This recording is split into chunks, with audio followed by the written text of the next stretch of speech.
सुनसान हवेली का रहस्य। गांव के बाहर एक पुरानी और सुनसान हवेली थी जिसके बारे में कई अजीब कहानियां प्रचलित थीं। लोग कहते थे कि वहां रात के समय किसी के चलने की आवाज आती है, रोशनी जलती बुझती रहती है और कई बार किसी के चीखने की आवाज भी सुनाई देती है। राहुल की जिज्ञासा। राहुल, जो शहर में पढ़ाई करने के बाद छुट्टियों में गांव आया था, इन कहानियों को सुनकर बहुत उत्साहित था।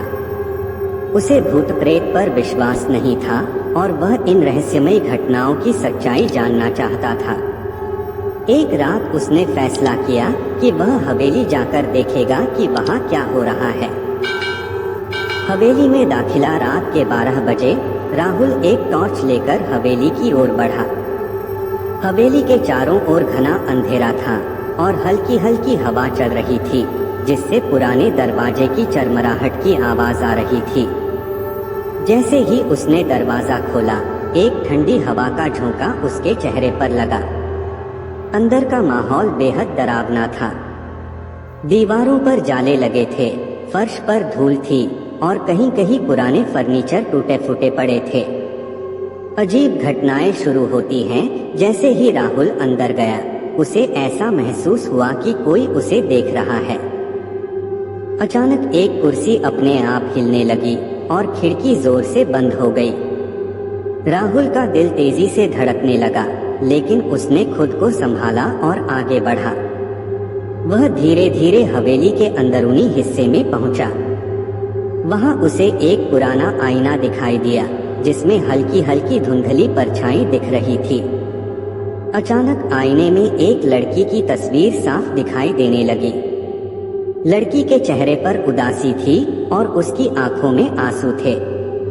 आत्मा की गुहार। राहुल डर से पीछे हटने ही वाला था कि लड़की की आवाज गूंजी, कृपया मेरी मदद करो। राहुल हक्का बक्का रह गया। उसने हिम्मत जुटाकर पूछा, तुम कौन हो? लड़की की आत्मा ने जवाब दिया, मेरा नाम सुषमा है।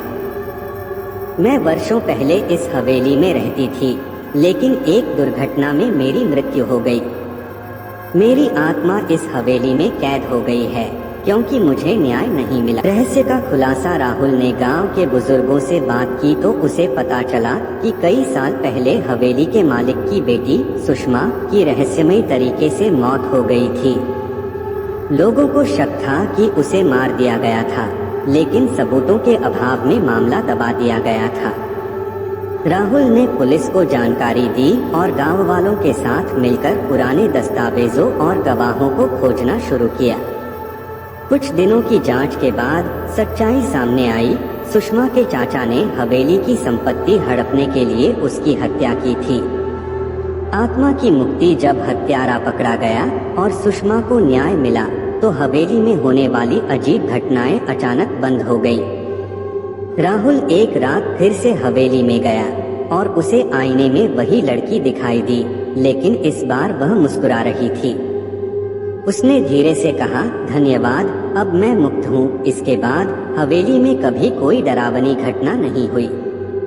गांव वालों ने राहुल को धन्यवाद दिया और हवेली को एक स्मारक के रूप में बदल दिया। शिक्षा। इस कहानी से हमें यह सीख मिलती है कि कभी कभी रहस्यमय घटनाओं के पीछे कोई सच्चाई छिपी होती है। हमें डरने के बजाय सच्चाई को जानने और न्याय दिलाने का प्रयास करना चाहिए। अगर तुम्हें और डरावनी कहानियां चाहिए तो बताओ। अगर अच्छी लगी हो तो चैनल को सब्सक्राइब और बेल आइकन को प्रेस करें ताकि ऐसी मजेदार वीडियो आप तक पहुंच सके।